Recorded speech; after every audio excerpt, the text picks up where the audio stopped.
Então, continuando. Como eu disse agora há pouco, agora a gente vai falar mais coisas de ensino de frações mesmo, beleza? Então, eu peguei aqui algumas atividades do livro aberto, que a Letícia, como eu disse, discutiu algumas semana passada para pontuar algumas questões. Então, por exemplo, eu acho que uma primeira questão que é importante quando a gente começa a falar de frações é a gente pensar na questão da equipartição e como a equipartição é representada, tá certo? Então, essa é uma das primeiras atividades que tem no livro aberto de frações e ela trabalha justamente com essa ideia. Repara que nesses 3 exemplos que estão sendo apresentados aqui, a pizza está sendo dividida em 4 partes, certo? Mas a pergunta central dessa atividade é: em qual dessas subdivisões as crianças receberam a mesma quantidade de pizza, né? Então, o que tem que ser igual é a quantidade de pizza que cada criança recebe. Essa introdução é importante, né? Assim, porque primeiro ela trabalha com a ideia de fração como equipartição e depois trabalha com a ideia de fração já relacionando com uma ideia de quantidade. Então, a divisão que eu tenho que fazer é uma divisão que fornece a mesma quantidade, assim, que resulta de tal forma que cada pedaço corresponda à mesma quantidade. Tá certo? Assim, então,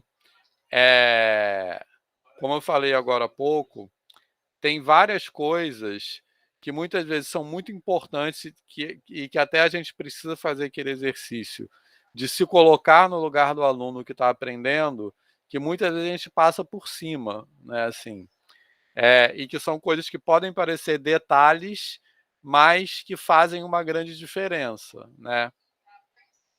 Então, a primeira delas que eu queria apontar aqui nessa atividade é essa ideia do que está sendo dividido igualmente, né?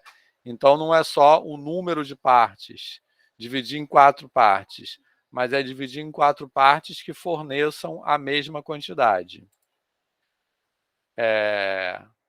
E aqui a gente tem essa outra atividade que é parecida, né? Assim, que é dividir um barbante, né? Atividade 3 do livro, que é a mesma ideia, que as duas daqui a pouco a gente vai falar a partir delas, nessa questão de unidade, e que a ideia aí é dividir um barbante também em partes iguais para que essas estrelinhas fiquem equidistantes. Aqui, essa atividade aí foi uma atividade que a Letícia apresentou semana passada e que teve, assim, as pessoas ficaram pensando nisso, nessa atividade aí, semana passada, por um tempo, tá certo? Beleza? Então, a gente já falou sobre isso semana passada, não vou me alongar muito, mas nessa atividade aí que tem 2 coisas que eu queria destacar. Uma é essa questão que a gente pode trabalhar, porque como são pedaços que não são... O que acontece? Eles não são congruentes, mas têm a mesma área.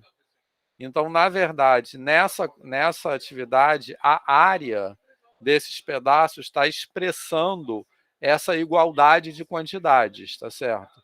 A gente está trabalhando com a mesma quantidade, está dividindo esse retângulo em pedaços de quantidade igual, certo? E aí, né, uma coisa também que a gente conversou semana passada, por exemplo, se a gente olhar para esse último triângulo da direita na linha de cima, o último triângulo não, último retângulo que está na linha de cima à direita. A gente tem uma divisão em dois triângulos e dois retângulos abaixo. Tá certo? Beleza? Então, semana passada, a gente conversou sobre isso. Isso aí é uma divisão em um quarto, certo? Sim ou não? E o pessoal ficou pensando bastante tempo, porque as partes não são congruentes. Mas vocês podem olhar que cada uma delas representa um quarto. Tá certo? Não tem outra maneira de falar desse pedaço. Por exemplo, se a gente perguntar que fração, olhando para esse retângulo que eu estou fixando, tá? O retângulo que está acima à direita.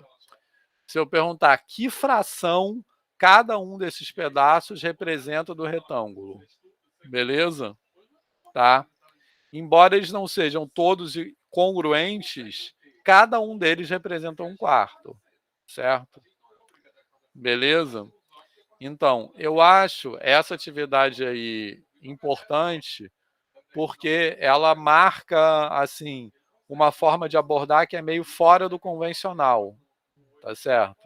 Porque quase sempre que a gente trabalha com frações na educação básica, a gente trabalha basicamente com pizza e barra de chocolate, não é isso? Certo? Aquelas problemas que são super convencionais, né? Quase sempre a gente trabalha com pizza e barra de chocolate. Qual é o problema disso? Não é ser pizza e barra de chocolate. É que a gente só trabalha com um tipo de subdivisão, que é do círculo do retângulo, daquela forma usual. Beleza? E quando a gente trabalha só com aquela forma de subdivisão, a gente está limitando a aprendizagem dos alunos. Beleza? Porque provavelmente os alunos, para os que são apresentados um único tipo convencional de subdivisão, eles vão ter muita dificuldade em identificar outras subdivisões depois. Beleza? Então, é muito importante, não só em frações, a gente está falando aqui de frações, né? Mas eu acho que isso que eu quero dizer é mais geral, né? Não só quando a gente fala de frações, mas é muito importante a gente pensar na diversidade de exemplos, certo? A gente constrói as nossas ideias em matemática muito a partir dessa diversidade de exemplos. Então, eu acho essa atividade que eu estou trazendo também como um exemplo, né? Tem várias atividades no livro aberto que também tem essa característica, não é isso? Mas ela trabalha com exemplos que fogem daquele convencional. Então, a gente buscar outras formas de subdivisão. Beleza, pessoal? Antônio, quer falar alguma coisa?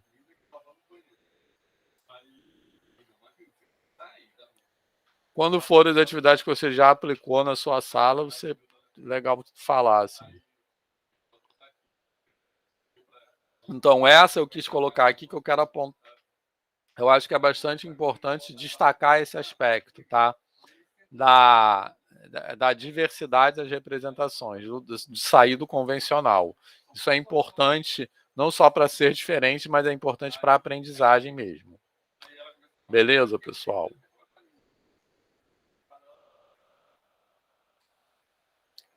Bem, e aí outra que tem a ver com isso que eu estou falando é essa aí, né? Porque ela está falando assim, pinte metade da figura. Essa figura aí que são dois hexágonos colados, né? Assim. Então, essa atividade ela também trabalha com essa ideia de diversidade das representações, né? Porque, como eu disse, em primeiro lugar, o formato da figura que está pedindo para ser subdividida é um formato não convencional, né? Porque, como eu disse, quase sempre a gente trabalha com pizza e barra de chocolate, que é círculo e retângulo. Então, a gente trabalhar com outros tipos de forma. No caso aí, são esses dois hexágonos. Tá certo? Beleza? E aí, o item A dessa atividade, né, ele peça divida em 2, certo? Qual é a forma mais óbvia de dividir em 2 esses 2 hexágonos? É dividir passando no meio, assim, verticalmente. Mas aí ele pede uma outra forma diferente daquela e uma outra forma ainda diferente daquela. A gente poderia pensar em várias formas, né, assim. Então, quais seriam outras formas diferentes dessa que é mais óbvia? Fala aí. Alguém. Poderia dividir horizontalmente. Poderia dividir horizontalmente, né? Então, verticalmente eu acho que é a mais óbvia. Horizontalmente talvez seja a segunda mais óbvia. Então, qual é a outra ainda? Menos óbvia. Na diagonal, isso. Beleza? Poderia dividir na diagonal. Tranquilo? Ou poderia também dividir em mais de 2 pedaços. Tipo assim, a gente poderia, porque é horrível não poder escrever, mas esse dá para entender o que eu estou falando. Eu poderia pegar cada hexágono e dividir verticalmente, tipo, dividir em 4, essa parada, entendeu? E aí pintar 2 pedaços desses. Beleza? Entenderam o que eu estou falando? Também é uma forma de dividir em 2. Ou em 6, né, Vitor? É, isso. Ou em 6 também. Poderia cada pentágono desse. Pentágono não. Cada hexágono desse dividir em 6 e pintar, e aí poderia pintar, inclusive, de formas variadas. Né? Assim, pintar 2 de um lado, enfim, 4 do outro, e assim por diante. Então, isso é importante trabalhar, né? Porque entra nisso que eu estava acabando de falar. A diversidade de exemplos é importante. Senão, provavelmente, o aluno vai ter muita dificuldade em identificar situações que saiam do convencional. Certo? Então, Sim, Cássia. E ainda tem aluno que acha que está errado, porque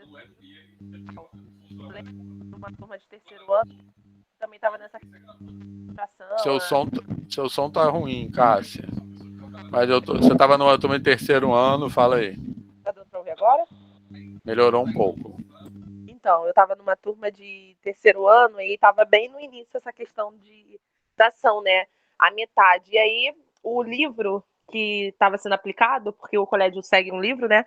Eu não sei se todo mundo conhece, é o livro Eu Gosto, enfim. E aí, colocou um campo de futebol. E era um formato de um retângulo.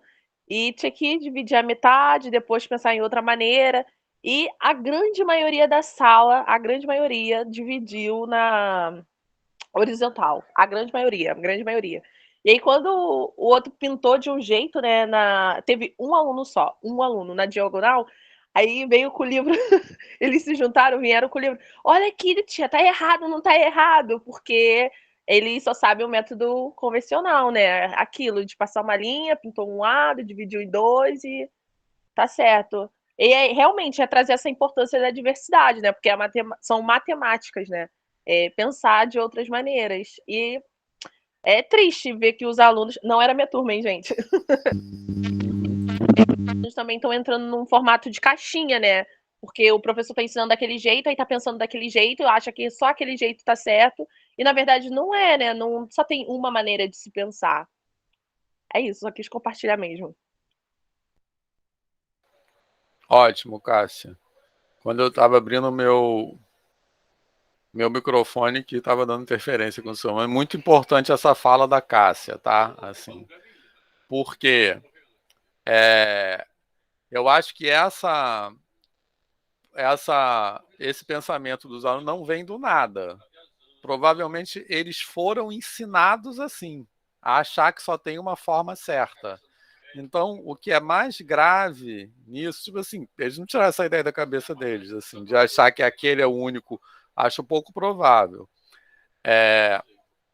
Então, o mais grave, eu acho, na fala da Cássia, é que muitos professores ensinam assim, certo? Ou seja, muitos professores dão errado em coisas que estão certas, inclusive no ensino superior. Talvez vocês já tenham vivenciado isso, inclusive aqui dentro da universidade, tá?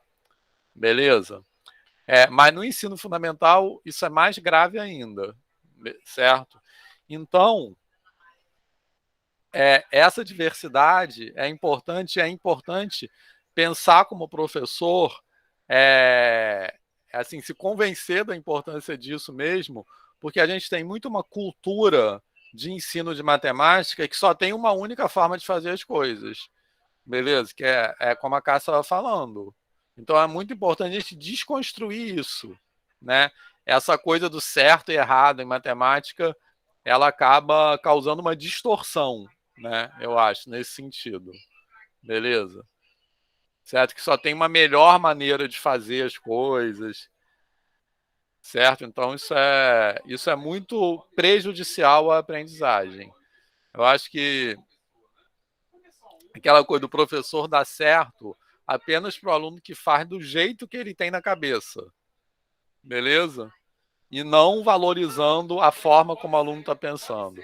Eu acho que todo mundo que está aqui já deve ter vivenciado alguma situação assim. Isso é muito importante. Certo, pessoal? Cássia, quer falar mais alguma coisa? Mas acho que é bem isso. Mais alguém, pessoal, sobre isso? Tem uma outra coisa que eu vou mostrar daqui a pouco, tem muito a ver com isso também, tá? Bom, então, aí ainda tirando do livro aberto, né, que ele tem uma característica que eu acho que é bem importante do livro aberto também, que a Letícia falou aqui na semana passada, que é a seguinte: não sei se vocês já tiveram a oportunidade de folhear esse livro, né? Esse volume de frações está bem completo, né? Assim, ele tem mais de 200 páginas. Não sei se vocês o livro do professor, né? Tiveram a oportunidade de folhear, mas os capítulos sempre começam com atividades. Eles não, isso tem muito a ver com o que eu estava falando antes de problematização.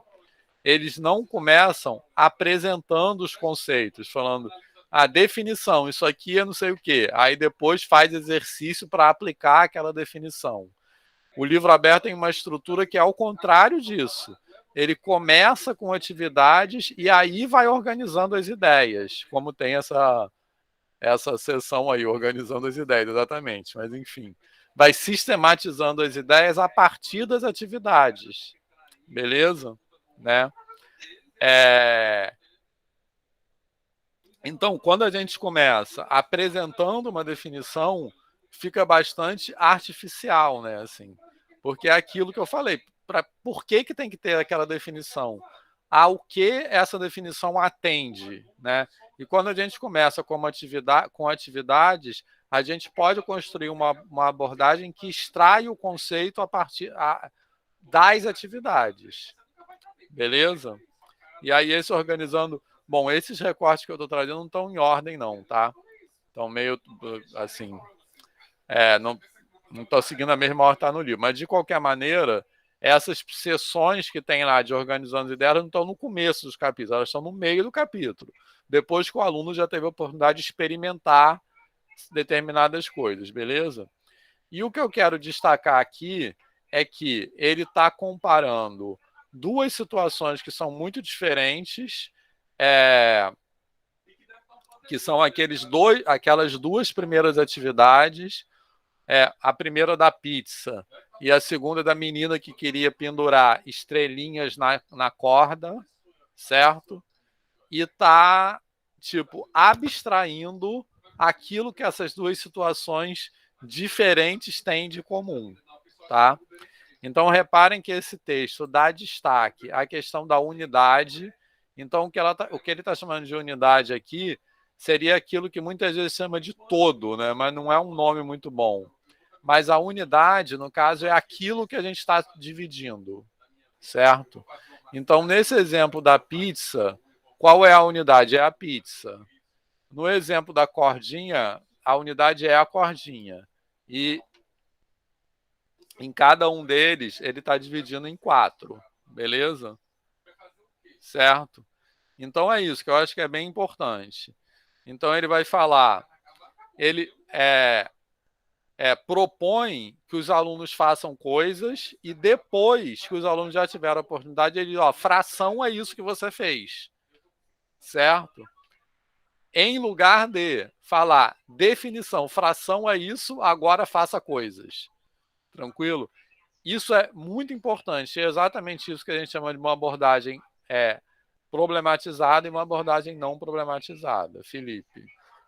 Eu acho que, dependendo de como as pessoas aprendem números naturais e tal, até entrando naquela ideia da abstração que você fala, né? Tipo, que é você desconsiderar as coisas e considerar apenas o número, né? Desconsiderando os objetos. Eu acho que essa daqui é uma passagem muito interessante para as pessoas realmente entenderem que as frações são números, né? Porque você está dividindo coisas diferentes, objetos diferentes e a fração é a mesma. Então eu acho que tipo esse é um passo que você pode mostrar, tipo isso é um número. Exatamente, é isso. Perfeito. Essa fala do Felipe é muito importante, né? Então é isso que eu falei. Repara que eles tiveram a preocupação de colocar duas situações muito diferentes, né? Que foi a pizza e a cordinha. Então, justamente isso é uma ideia de abstração, que é identificar o que tem em comum nessas duas situações. Novamente, aí entra a importância da diversidade das situações, né? Assim, para promover esse processo de abstração. Beleza, pessoal? Então, eles colocaram nesse Organizando as Ideias esses dois exemplos bem diferentes. Se tivesse colocado mais, eu acho que seria melhor ainda, entendeu? Mas é bem isso que o Felipe falou. Beleza? O 1/4 que está na situação na pizza é o mesmo 1/4 que está na situação da cordinha. Certo? Abstrair é descolar, né? Bom, e outro destaque que eu quero dar para isso aí, que também é bem diferente da abordagem de frações que se faz normalmente, é que ele sempre tem a preocupação de falar a fração da unidade. Então, fração é fração de alguma coisa, sempre, certo?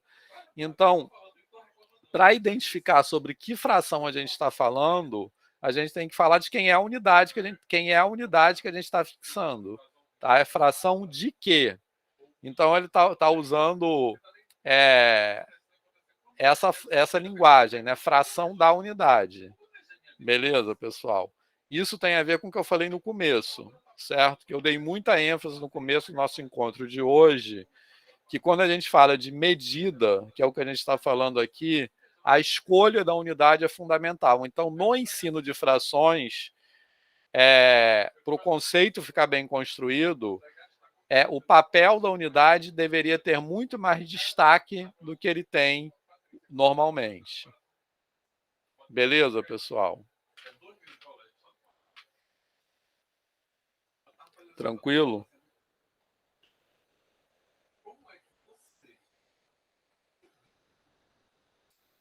Então vamos lá.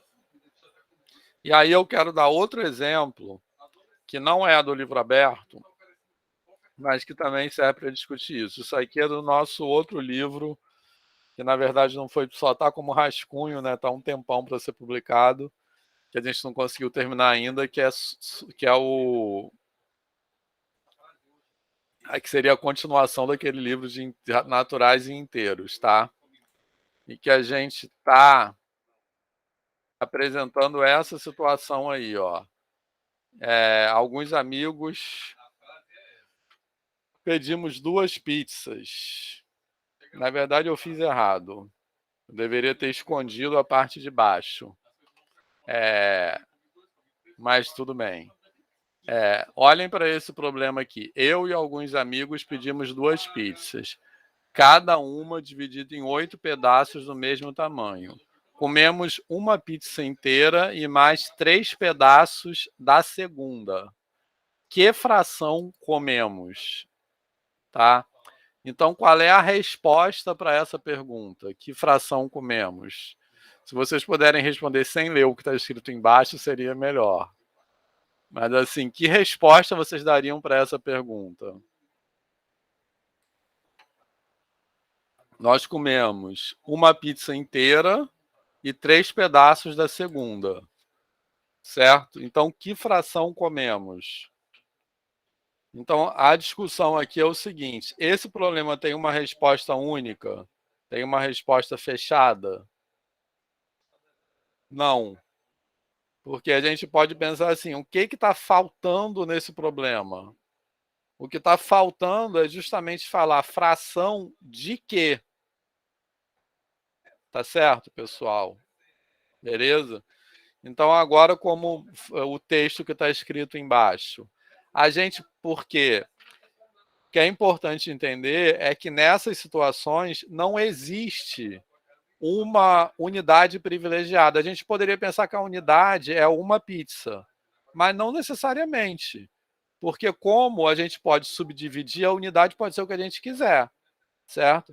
Então a unidade poderia, as duas assim, possibilidades mais evidentes seria a gente pensar que a unidade é uma pizza ou a unidade é o conjunto das duas pizzas, que é o que está escrito aí, beleza? Certo? Se a unidade é uma pizza, então a resposta é 11 oitavos. Se a unidade for o conjunto das duas pizzas, a resposta é 11 16avos. Tá legal? Mas não estaria... Então isso entra também no que a Cássia falou, do certo e do errado. Não estaria errado a gente fixar como unidade metade de uma pizza. Eu posso dizer a minha unidade é meia pizza, ou eu posso dizer a minha unidade é um pedaço. Se eu disser a minha unidade é um pedaço, a resposta do problema é 11. Beleza? 11 número inteiro. Tranquilo? Certo? Então, o que está faltando no enunciado desse problema? Na pergunta, essa pergunta foi, obviamente, de propósito formulada assim. Na pergunta, quando eu pergunto que fração comemos, eu tenho que dizer que fração de quê nós comemos. Tá beleza, pessoal? Certo? Então, se esse problema fosse apresentado assim, numa turma no ensino fundamental, o aluno que responde 11 oitavos está certo, o aluno que responde 11 16avos também está certo. Beleza? Ficou claro isso, pessoal?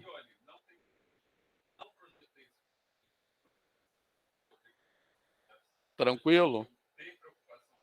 Tá? Só que muitas vezes a atitude do professor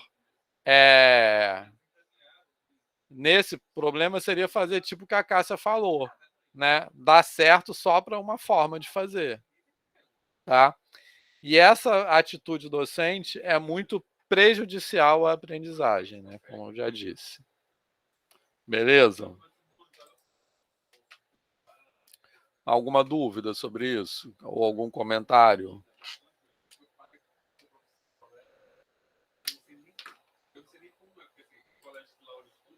Ficou claro? Tá, então eu quero discutir mais algumas coisas sobre esse problema, tá? Então, esse problema aí, ele pode ser interpretado como se fosse um exercício com enunciado errado, tá? Por que eu estou falando um exercício com enunciado errado? Porque como se faltam dados, né? A gente pode pensar assim, esse exercício está errado porque faltam dados que vão me permitir dar a resposta. Beleza? Mas eu quero problematizar isso também, pensando o seguinte: será que todos os exercícios que usamos na educação básica precisam ter uma resposta única e precisam fornecer todos os dados para determinar essa solução? Quer dizer, a gente está acostumado a pensar em exercício num único modelo de exercícios, concordam? Que tipo assim, não tem dados nem faltando. Nesse caso, os exercícios têm dados faltando, tá? Mas todos os exercícios são desse tipo. Eles têm dado nem faltando, nem sobrando, e eles têm também uma única resposta, assim. Beleza? Certo? Então, uma outra forma de pensar, isso é uma coisa que a gente tem que problematizar também. uma outra forma de pensar nesse exercício, certo? Em vez de pensar que ele tem uma resposta, que ele, aliás, em vez de pensar que ele é um exercício que está com um enunciado errado, porque falta um dado, a gente pode pensar que esse exercício é um exercício em que acrescentar uma hipótese para encontrar uma solução seja parte do próprio exercício. Beleza? Tranquilo? O que é essa hipótese? O que eu quero dizer com a hipótese que tem que ser acrescentada? A hipótese é quem é a unidade. Tá legal? Certo? Então, a gente pode pensar nesse exercício, nesse enunciado, como ele sendo um enunciado para ser trabalhado na escola dessa maneira, no qual a gente espera que os alunos acrescentem algo no enunciado. Também é bastante diferente do que a gente está acostumado a fazer. Né? É um enunciado que é aberto, e mexer no enunciado é parte do próprio exercício. Tá? E no caso, ele teria cada hipótese. Né? Claro que se eu fosse trabalhar isso na educação básica, eu não ia acrescentar essa palavra hipótese, tá? Não ia usar essa palavra. Mas a hipótese que eu estou falando é qual é a unidade. Então, cada dado que eu acrescentasse, eu teria uma resposta diferente. Tá certo, pessoal? Felipe. Então, sobre isso, né, de acrescentar, eu estou estudando para o OBM e tal, eu tinha te falado, e aí teve um ano de uma prova, acho que foi 2018, se eu não me engano. Estudando o quê? Não entendi. Para o OBM, Olimpíada Tá. Brasileira de Matemática. Uhum. Aí, tipo, tinha uma questão lá em 2018, se eu não me engano, que a questão estava errada. Tipo, não é que estava errada, mas faltou uma informação. E, assim, geralmente, nos concursos, coisas do tipo, né, a questão seria anulada.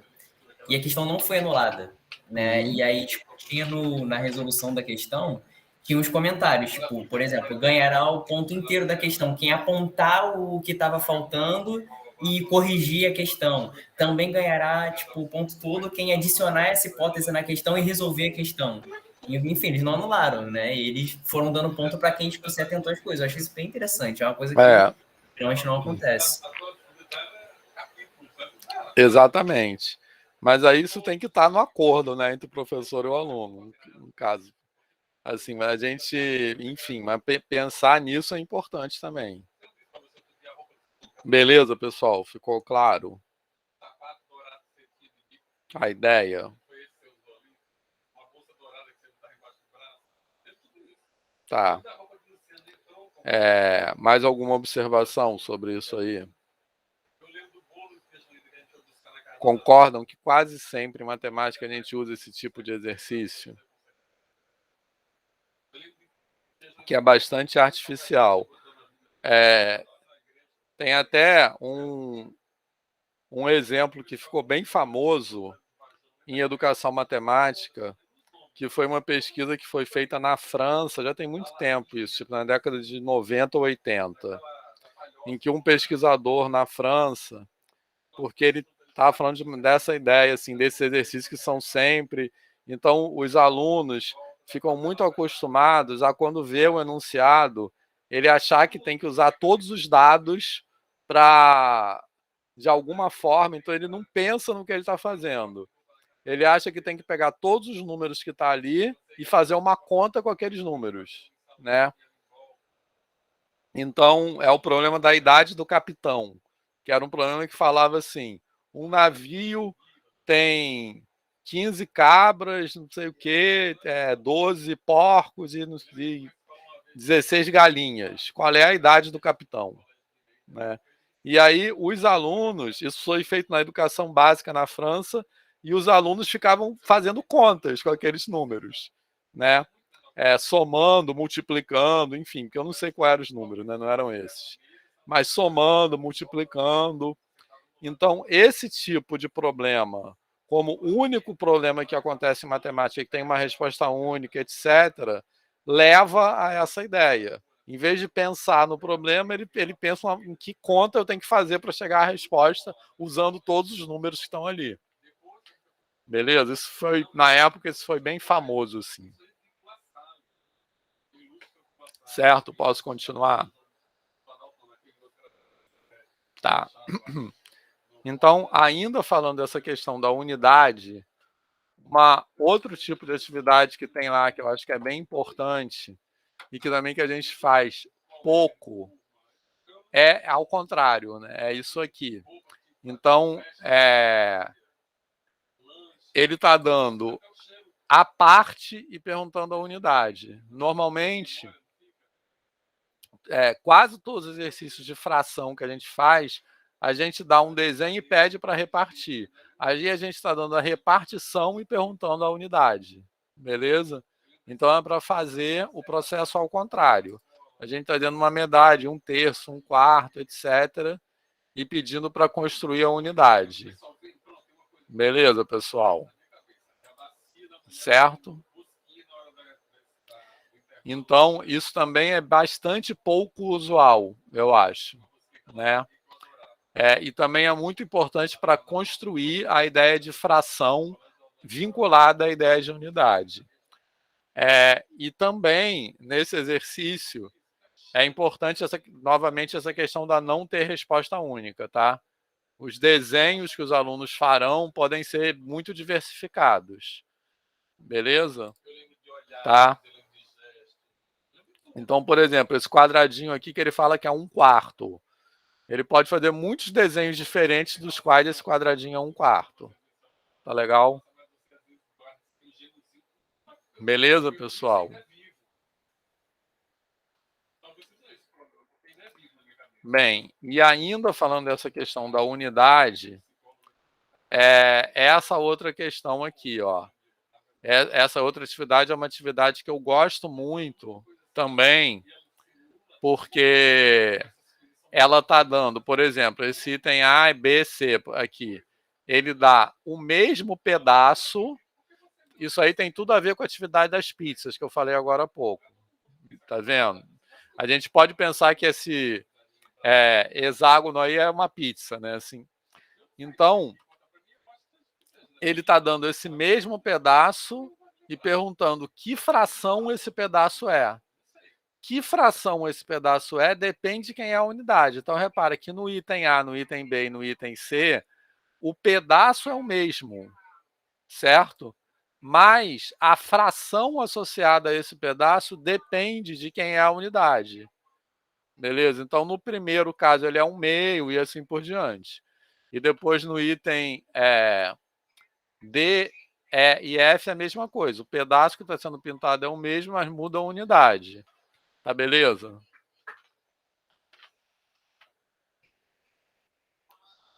Ficou claro isso, pessoal? Tá?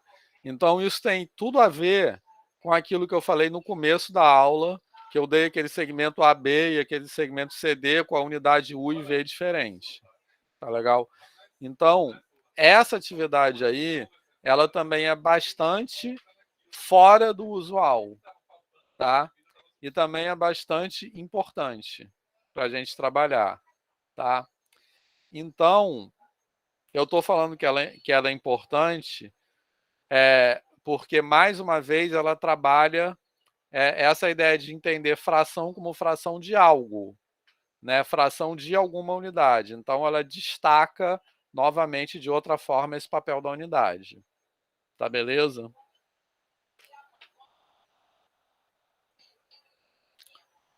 E aí, só completando, né, assim, os outros itens desse exercício,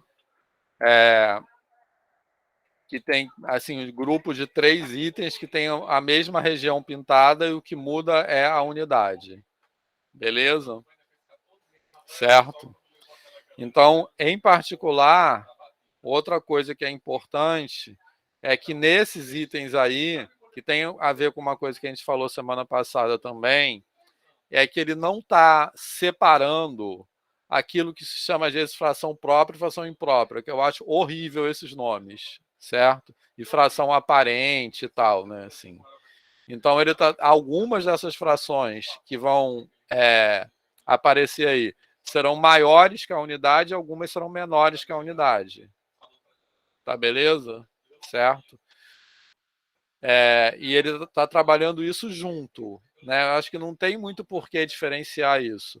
Normalmente, na educação básica, se apresenta primeiro fração própria, depois fração imprópria, tem toda uma burocracia, tá? Com isso. E o conceito de fração é um só. Essa separação só atrapalha, eu acho. Beleza, pessoal? Então, por exemplo, aqui nesse item, nesses 3 últimos itens, por exemplo, serão frações maiores do que a unidade, né? E nesse item K, H, aliás, ela será maior do que a unidade, e no item I, a mesma região será uma fração menor do que a unidade. Tá legal? Certo? Algum comentário?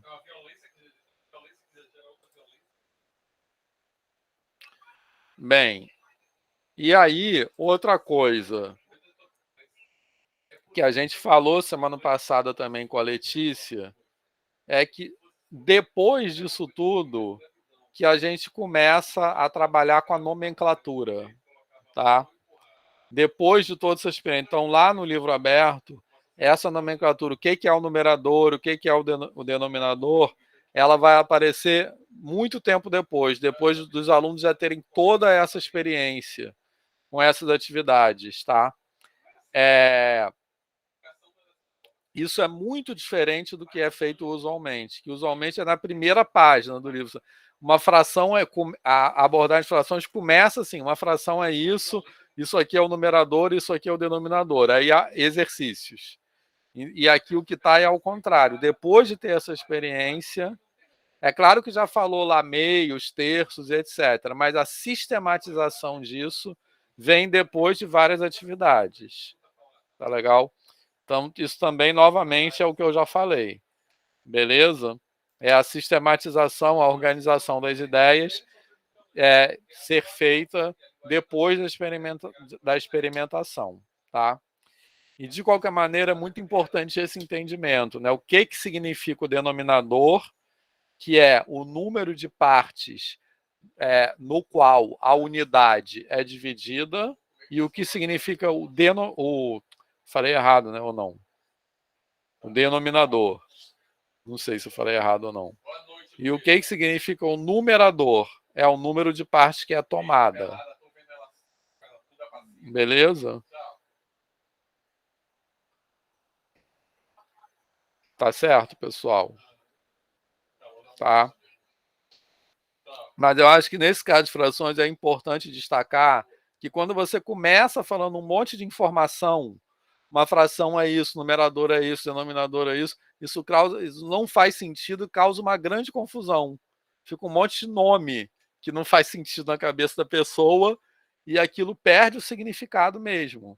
Então aqui, primeiro a gente está construindo o significado e depois dando nome a esse significado. Tá? Isso também tem a ver com o que eu falei de problematização.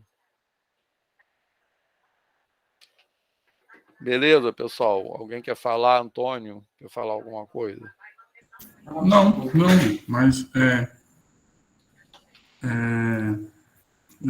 eu concordo que esse enredo, até chegar aí nesse momento, realmente faz toda a diferença.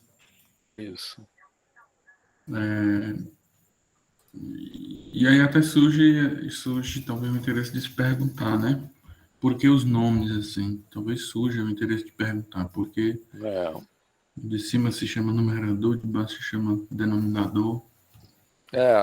Muitas vezes surge, né? O denominador é porque denomina mesmo, né? Assim, ele dá nome à fração e o numerador conta. Sim, verdade.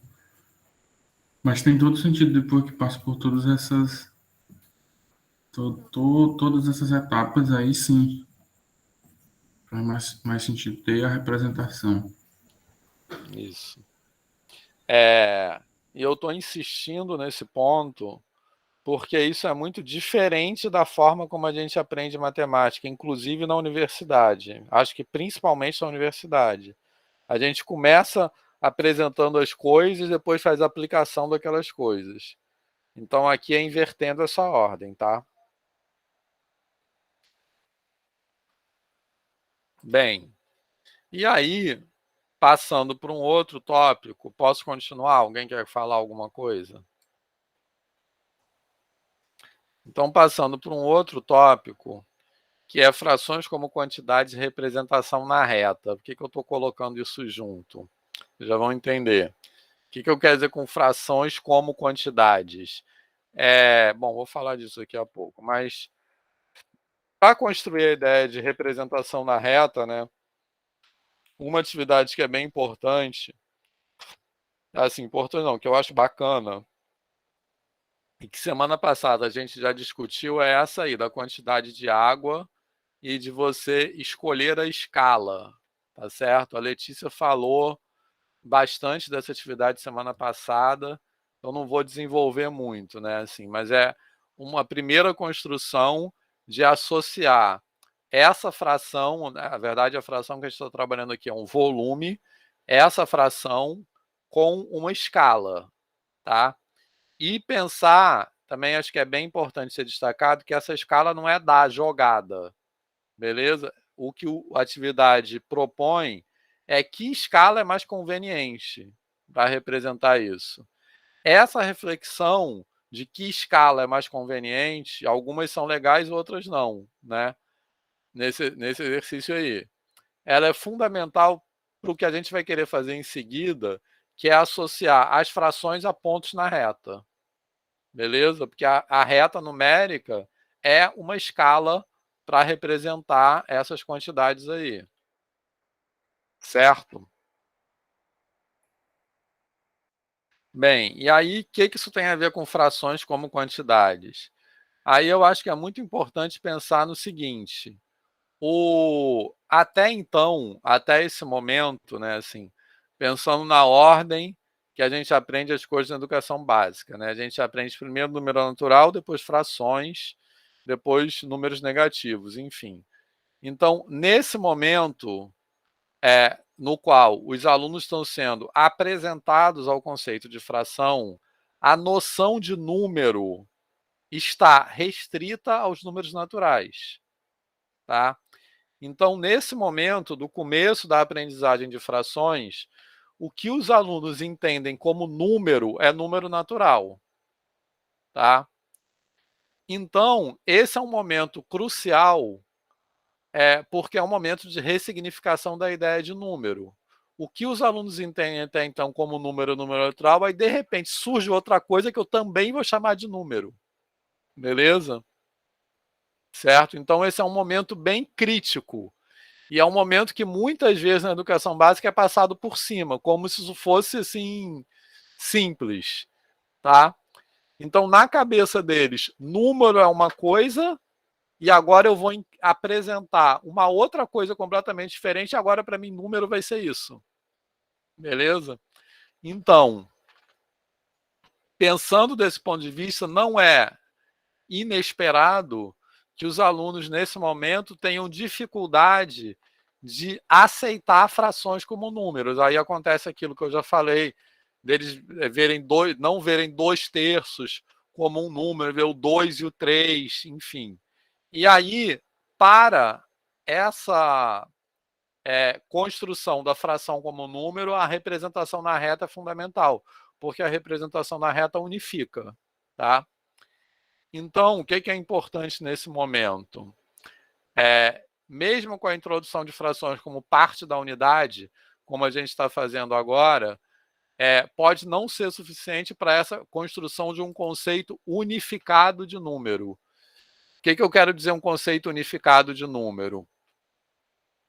É um entendimento de número, da ideia de número, que englobe números naturais, que é aquilo que eles já entendiam como números, e frações, que são os novos objetos que eu também vou chamar de número. Beleza? Então, essa construção, certo?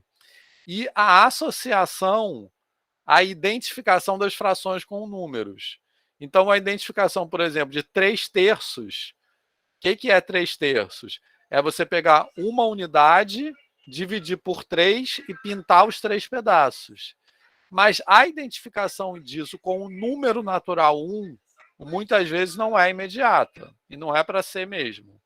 Então, nesse momento, a representação na reta numérica é importante. A representação na reta numérica tem um papel crucial nessa identificação, do entendimento de frações como números, incluindo os números naturais, né? Então, que os números, o conjunto dos números naturais está contido no conjunto dos números racionais, né? Então, os números racionais estão incluídos nas frações. Um número natural é uma fração. Então, isso que para a gente pode parecer evidente, nesse momento da aprendizagem não é. Né? Entender que um número natural é uma fração. Beleza? E aí, esse conceito unificado de número, né, entender tudo como uma coisa só, que podem ser comparados, então dizer quem é maior do que quem, e podem ser operados. A gente pode fazer operações com eles, que é o que a gente vai querer fazer nos próximos passos. Comparar frações e operar com frações, que é o que a gente vai continuar falando daqui a pouco. Beleza? Então, o que faz essa unificação é o conceito de... Quer dizer, é a representação na reta numérica. Quer dizer, não é o que faz essa unificação, mas a representação na reta numérica tem um papel importante nessa unificação.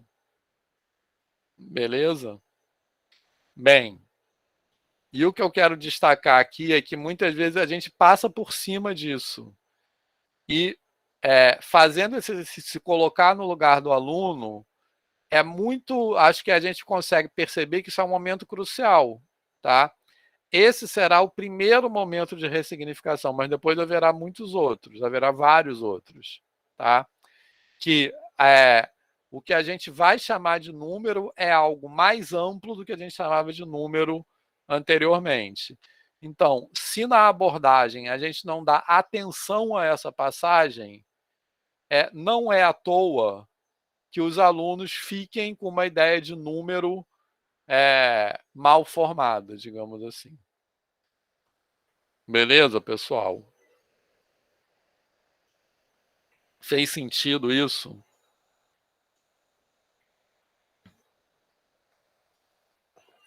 Ficou claro?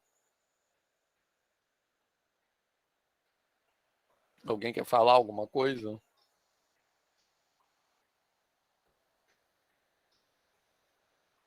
Beleza.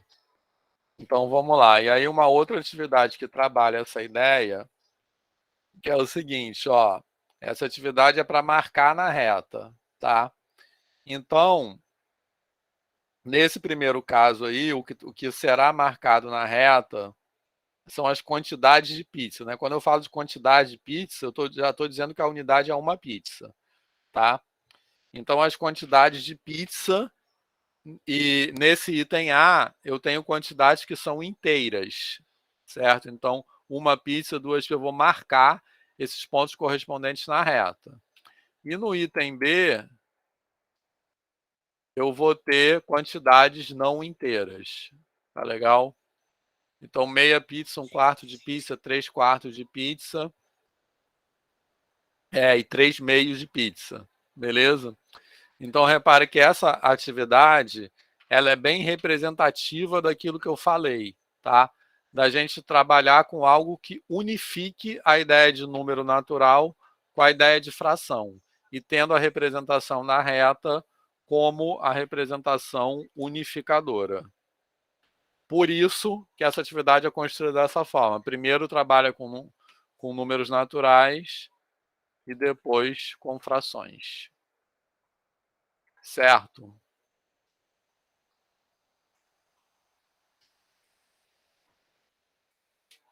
Algum comentário? Posso continuar?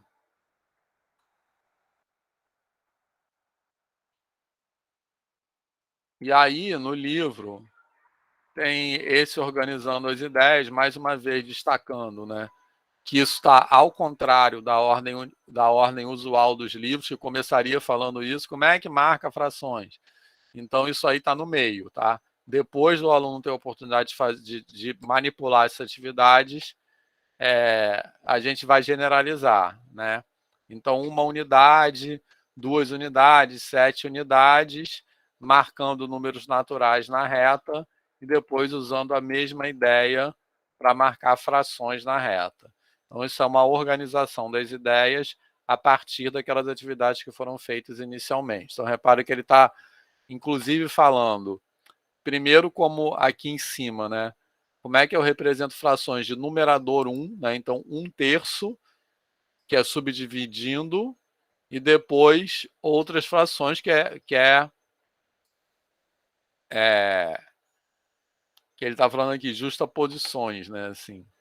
Então, primeiro ele está ensinando 1/3, depois 2/3, depois uma quantidade qualquer de terços. Beleza?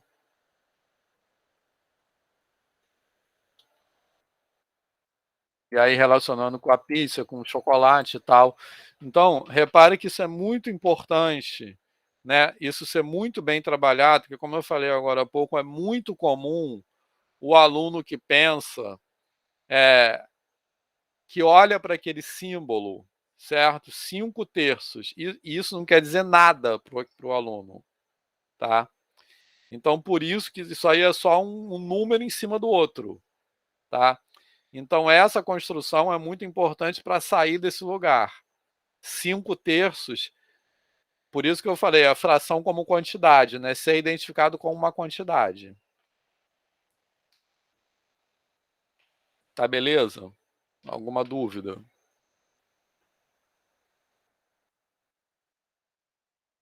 Bem, aí continuando, repara aqui que está tendo a preocupação. Isso aqui também é importante, né? Assim, de começar desenhando frações com denominador pequeno, depois um denominador um pouco maior e com denominador aumentando, né? Aqui décimos e tal. Porque a ideia de quanto maior o denominador, mais pequenininho vão ficar os negócios, né? Porque você vai aumentando o número de subdivisões e vai diminuindo o tamanho das subdivisões. Então, essa construção, isso nem sempre é automático assim, para os alunos. Beleza? Então, essa construção aí também é importante. E aqui, para terminar essa parte, essa outra atividade aí que eu acho bem legal, que ela trabalha com isso, que é o varal de números, né? Que é construir um varal mesmo em sala de aula e pedir para os alunos pendurarem nesse varal os cartõezinhos com as representações ali. E aí repare que não é muito importante a precisão não, tá? Mas é importante porque é muito difícil ser preciso nesse caso. Mas é importante a gente incentivar as estratégias que os alunos vão ter, porque provavelmente eles vão ter diferentes estratégias para fazer isso. Como é que eu localizo aqueles cartõezinhos ali no varal, né? Beleza?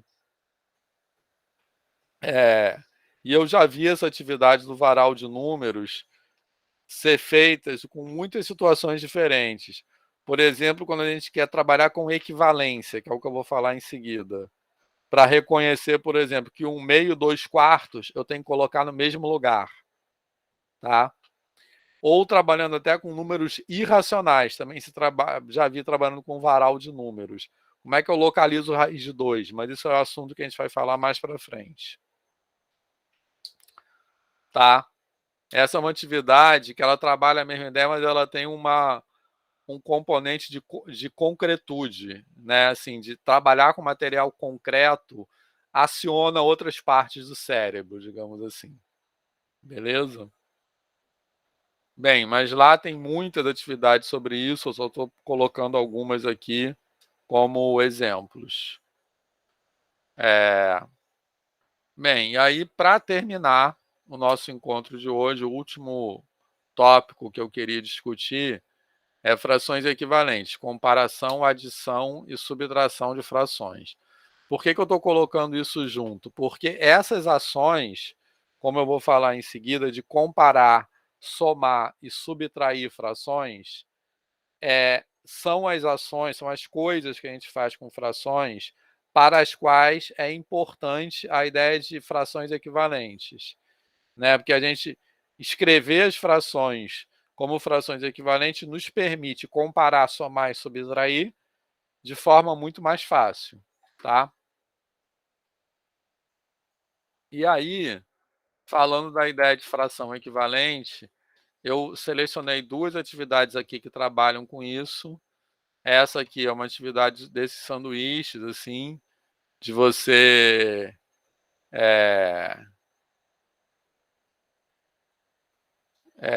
primeiro pergunta que fração do sanduíche, isso aqui, esse quadradinho é para representar um sanduíche, então que fração do sanduíche cada coisa disso aqui representa, em quais dessas repartições é possível comer metade do sanduíche apenas com as partes em que o sanduíche foi repartido.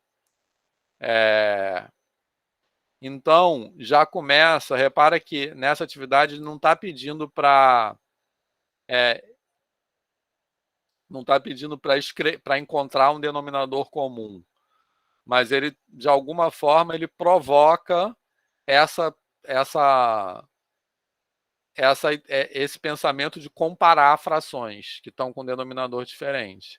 Então, implicitamente, ele está pedindo para comparar 1/3 com 1/2 e 1/4 com 1/2, quando ele pergunta em qual delas é metade e tal. Beleza? E 2/3 também, enfim. E aí, outra que eu acho que é bacana é essa aqui da dobradura com papel, tá? Essa é uma atividade que eu botei aqui, eu já copiei do livro do professor, que já tem resposta daqui. Essa é uma atividade que ela é para ser feita com material concreto mesmo, tá?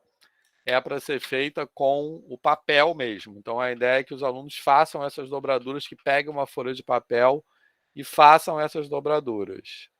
Tá beleza? Certo? Então, nessa atividade aí, a ideia é a seguinte. A gente tem uma folha de papel que a gente vai pintar uma parte, certo? E vai dobrar de várias formas diferentes.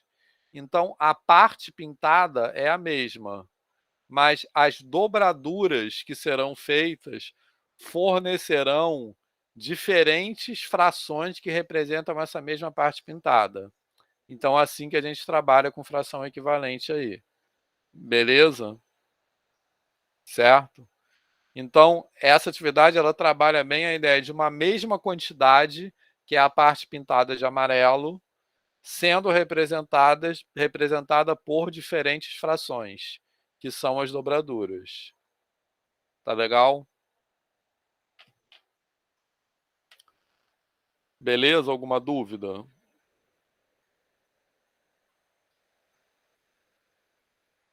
Certo? Então, então eu coloquei essas 2 atividades assim como exemplos, que eu acho que a primeira repare que a segunda ela vai mais além da primeira, tá? Porque nessa segunda eu já estou escrevendo as frações equivalentes. Na primeira, ele não pede para escrever frações equivalentes, mas ela provoca a reflexão, mesmo sem escrever as frações equivalentes. Ela provoca uma reflexão que é assim: como é que eu comparo terços com meios e quartos com meios? Tá legal? Beleza? E essa aí já é com frações equivalentes. Alguma dúvida?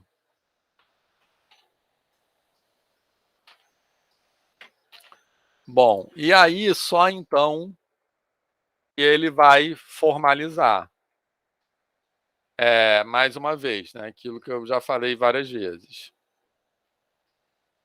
Então, aí ele está trabalhando com uma dobradura de folha de papel, certo? E, em seguida, ele vai trabalhar com a outra, beleza? E aí, a partir dessa experiência concreta com a folha de papel, ele apresenta esse procedimento de fração equivalente de por que a gente multiplica o numerador e o denominador pela mesma constante, né? A partir dessa experiência concreta, a gente trabalha a ideia de que, para representar, veja bem, a ideia de multiplicar o numerador e o denominador, da onde essa ideia vem? Para representar uma mesma quantidade, né? Aqui, uma mesma fração dessa folha de papel com diferentes subdivisões, certo? Para representar essa mesma quantidade, quanto mais eu subdivido, mais pedaços eu tenho que pegar. Beleza, pessoal? É isso que ele está falando. Tranquilo? Certo? Então, se eu subdivido em 3, faz de conta que eu peguei 2 pedaços, certo? Não é nem esse exemplo aí mais que eu estou falando, não. Estou falando um exemplo qualquer. Se eu pego uma unidade, divido em 3 e pego 2 pedaços, eu tenho 2/3, certo? Agora, se eu divido em 3, eu dobrei a quantidade de subdivisões e para ficar com uma coisa equivalente, eu tenho que dobrar a quantidade de pedaços que eu vou pegar também, certo? Então, é assim que ele trabalha a ideia de você determinar frações equivalentes multiplicando o denominador e o numerador pela mesma quantidade, tá? Beleza? O que é importante aqui prestar atenção nesse momento é o seguinte: vocês podem, assim, puxar pela lembrança, essa abordagem é muito diferente do que tem normalmente nos livros didáticos, tá? O que tem normalmente nos livros didáticos é ao contrário disso. Ele fala assim, fração equivalente é multiplicar em cima e embaixo pela mesma coisa. É ou não é, Antônio? Certo? Então, nessa abordagem aqui, a ideia é chegar nessa propriedade a partir da experiência, tá?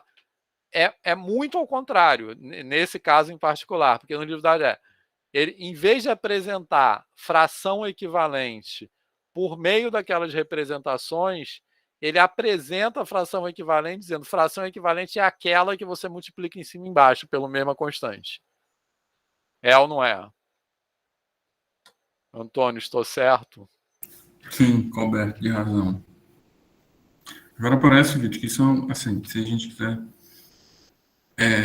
imaginar o impacto que um material assim desse tão bem pensado foi feito, só se ele chegasse nos multiplicadores, entre aspas, né? Os professores. Cada vez eu olho mais assim, parece que esse material é um material até interessante ali para os professores do 4º e do 5º ano. Com certeza. Porque é bem aí que o ensino de fração já começa a ser feito de cima para baixo já. Exatamente. É bem aí. Parece que esse é um material assim, que se mostra bastante interessante para os professores desses anos. No Fundamental 1. Fundamental 1? Sim. Isso aí. Felipe. Então, o que eu ia comentar, né? Eu não acho nem que existe o ensino certo ou o ensino errado, nem o ensino melhor, nem o ensino pior. Mas, assim, eu acho que existe um ensino que faz questão de fazer os alunos aprenderem e o ensino que não prioriza isso. E eu acho isso. Assim, não existe a melhor forma de ensinar uma coisa. Entendeu? Mas existem alguns princípios. Exato. E, assim, esse livro, eu acho que ele é muito interessante porque ele meio que mostra que para o ensino se preocupar com a aprendizagem do aluno, ela tem que ser literalmente toda invertida. Exatamente. Né? É bem isso. Uhum. Então, é exatamente isso que o Felipe falou que eu estou querendo, não só na aula de hoje, né? Eu já falei isso várias vezes, mas na aula de hoje eu estou destacando isso bastante, que é ao contrário esse livro é ao contrário da abordagem usual de matemática que a gente tem, eu acho que principalmente no ensino superior, certo? E esse caso que eu estou colocando agora, esse exemplo da equivalência de frações, eu acho que ele é bem contundente para assim, a gente entender o que isso quer dizer. Então, por que eu estou falando que ele é contundente? Porque repara a diferença que pode fazer isso para a aprendizagem do aluno. De chegar e falar, fração equivalente multiplica em cima e embaixo pelo numerador e pelo denominador. E aí começa a fazer contas, certo?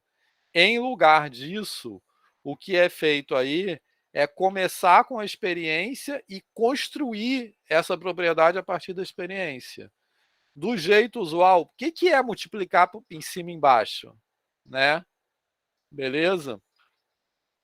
E o que está sendo construído aí é o seguinte: multiplicar o denominador por um número, certo? É aumentar a quantidade de subdivisões. Beleza? Multiplicar o numerador por um número é aumentar a quantidade de partes que você pinta, digamos assim. Beleza? Certo? Então, se eu quero representar a mesma fração da unidade, quanto mais eu subdivido, mais eu tenho que pegar. Beleza? Então, a partir dessa ideia que essa propriedade é construída, mas só quando os alunos já experimentaram isso antes. Tá? Então, acho que esse exemplo é muito ao contrário do que é feito usualmente. Certo? E o que é feito usualmente não faz nenhum sentido. Né? Que história é essa de multiplicar em cima e embaixo? Beleza? E depois exercícios. Beleza? Para ilustrar como isso não faz sentido, teve já aconteceu há algum tempo isso, mas teve uma vez que tinha uma aluna, tipo, já tem muitos anos isso, que eu estava dando aula no primeiro período aqui na graduação, e tinha uma aluna que ela pegava uma fração e ela elevava ao quadrado em cima e embaixo. E ela achava, tipo assim, 2/3. Aí ela escrevia 2/3 igual a 4/9. Entenderam? E aí, eu fui tentar explicar para ela que aquilo não era uma fração equivalente, ela brigou comigo, brigou mesmo, assim. Porque na cabeça dela era assim, fração equivalente, você faz a mesma coisa em cima e embaixo. Beleza? Então, esse caso, eu acho que é bem representativo de como isso fica uma coisa sem sentido. Beleza? Então, eu estava falando assim, quando você eleva ao quadrado, você está elevando o número ao quadrado. Né? Mas a dúvida dela é muito anterior. Isso ela não, assim, era meio que falar grego. Mas esse exemplo é representativo disso. É um fenômeno semelhante que acontece com aquela história de passar para o outro lado, né? Assim, quando você está resolvendo a equação. Passa para o outro lado, mas quer dizer o que isso? Beleza? Então, aqui, quando, né, fração equivalente é apresentada assim, que é apresentada assim mesmo, é assim, os livros dizem fração equivalente multiplica em cima e embaixo, tá? Quando é apresentado assim, a ideia que é construída é essa. Eu vou fazer a mesma coisa em cima e fazer a mesma coisa embaixo, certo? E isso fica sem nenhum significado. Ficou claro esse exemplo?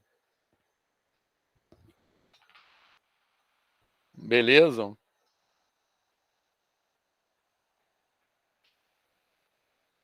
Posso continuar? Tá. Bem, aí tem uma generalização disso, que assim, com um número n qualquer, obviamente que só é feito depois de vários exemplos numéricos. E a última coisa que eu quero falar hoje é essa aí, assim, em resumo. É crucial esse entendimento de que algumas ações envolvendo frações, que são basicamente essas, comparar, somar e subtrair, como é que eu vou ver se uma fração é maior do que a outra, podem ser feitas mais facilmente, assim, encontrando frações equivalentes, tá? Eu digo que podem ser feitas mais facilmente porque não é a única maneira de comparar frações. Só que é a maneira mais, acho que facilmente não é nem a palavra melhor, mas de maneira mais concreta, digamos assim. Achando um denominador comum, certo? Beleza? Agora, o que é achar um denominador comum? A partir das atividades que eu mostrei agora, elas trabalham a ideia de que achar um denominador comum é achar uma subdivisão comum da unidade. Tá legal? Ou seja, se eu tenho uma fração na qual a unidade está dividida em quartos e a outra na qual a unidade está dividida em terços, eu posso dividir tudo em dozeavos. Beleza? Então, é uma subdivisão comum. Beleza? Então, achar um denominador comum é achar uma subdivisão comum da unidade. Mas isso tem que ser feito, como os exemplos anteriores que nós fizemos mostram, concretamente, né? Fazendo desenho, etc. E não simplesmente dizendo eu vou, enfim, multiplicar em cima e embaixo. Beleza? E aí, nesse sentido, uma observação que eu acho que é muito importante é essa aqui, que essa história de MMC, nesse momento, é irrelevante, certo? E as pessoas, muitas vezes, atrelam achar um denominador comum ao conceito de MMC, certo? Beleza? Falando assim, achar um denominador comum é achar o MMC, certo? Isso é muito ruim. A ideia que tem que ficar de achar um denominador comum é essa que está aí. Achar uma subunidade comum. Beleza? O MMC é a menor subunidade comum possível, mas não é a única. Beleza? E nem é a ideia que tem que ficar ligada a isso na cabeça dos alunos. Beleza? Tanto que eu estou falando aí. Ao contrário, não é usar o MMC para fazer isso. A partir disso, você pode chegar até o MMC. Provavelmente, com essa construção, né, de trabalhar subunidade comum, etc., é muito provável que os alunos cheguem sozinhos à ideia de MMC. Beleza? Mas, nesse momento, a ideia de MMC não tem que não precisa nem aparecer isso aí. Certo?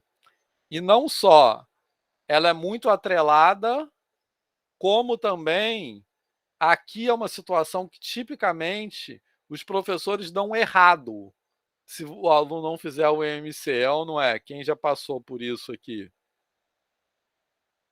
Tipo assim,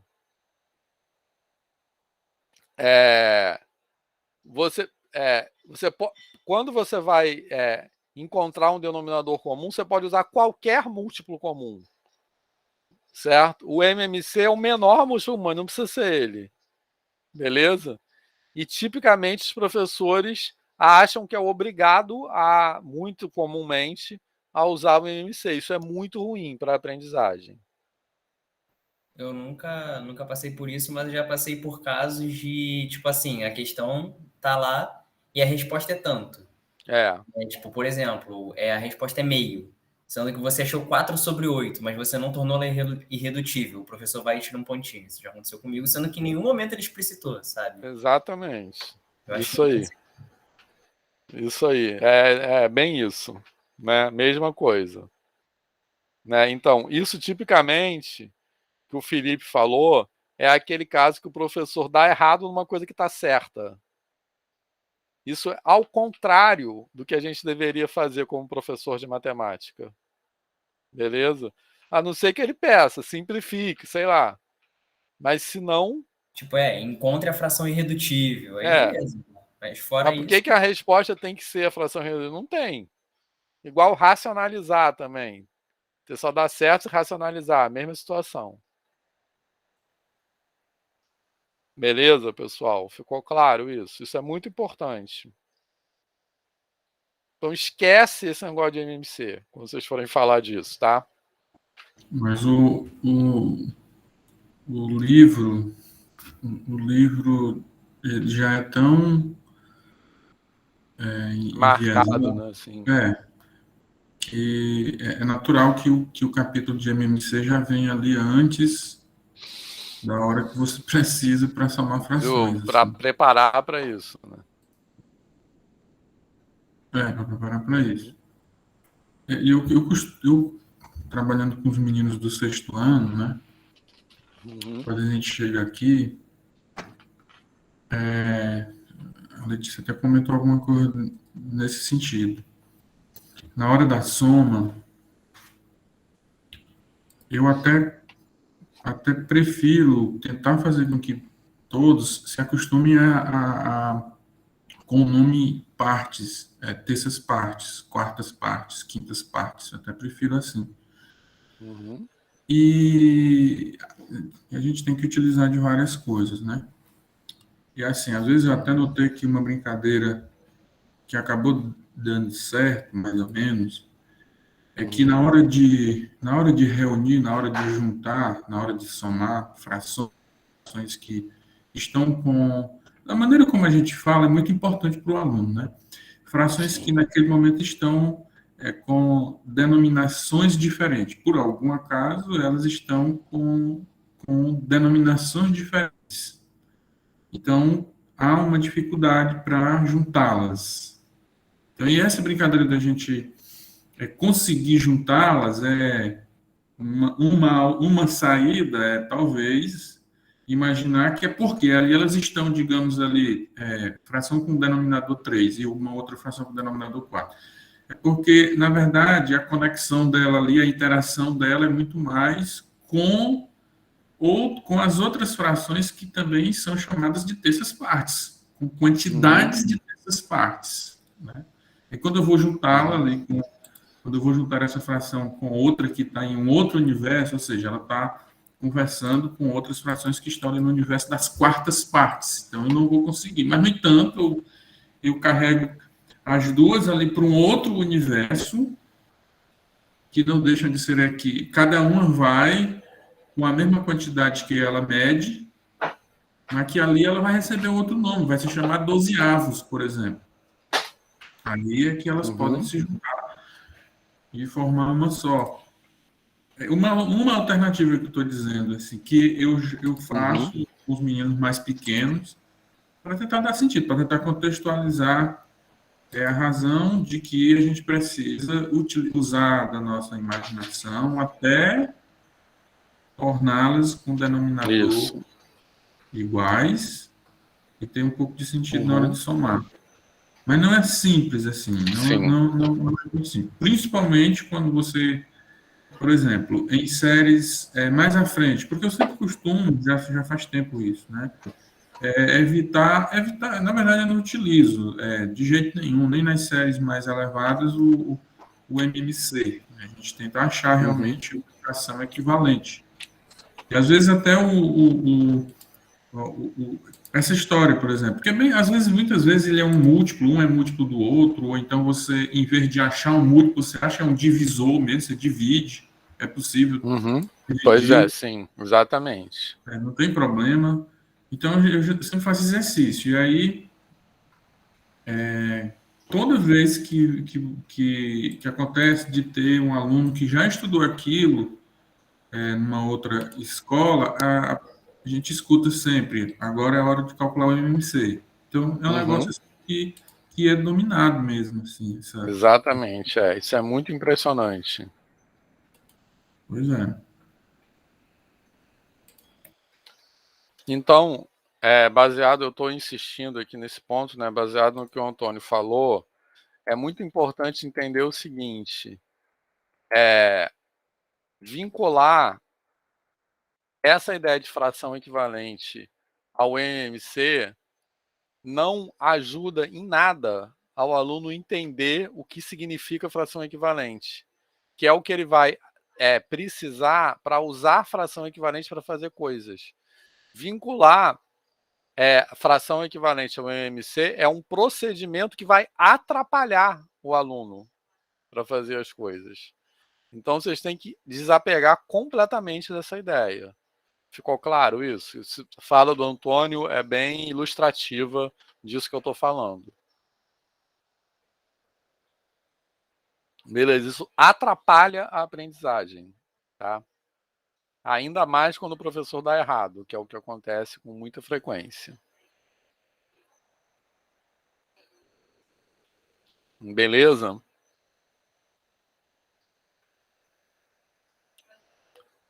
Ficou claro isso, pessoal? Alguma dúvida?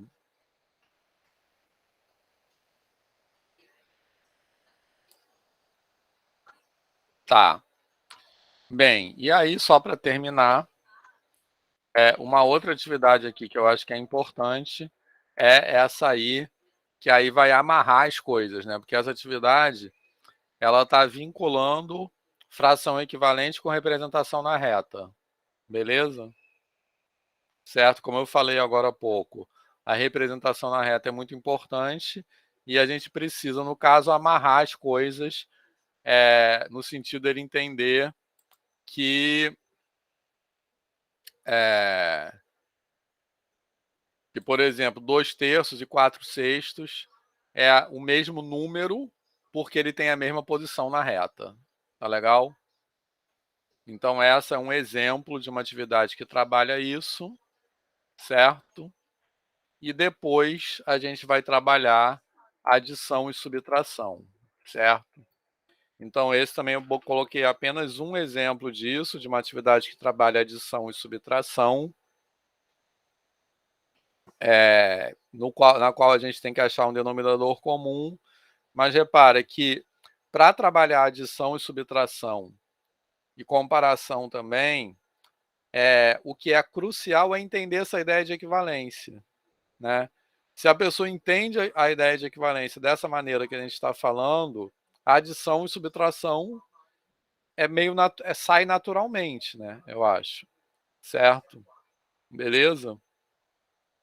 Tá, então o que tem que ser entendido é que para somar e subtrair, como o Antônio falou agora, é preciso achar um denominador comum, ou seja, achar uma subdivisão comum. E é isso. Em vez de ficar dando um monte de fórmula. Né? Beleza, pessoal? Mais alguma dúvida, algum comentário? Certo?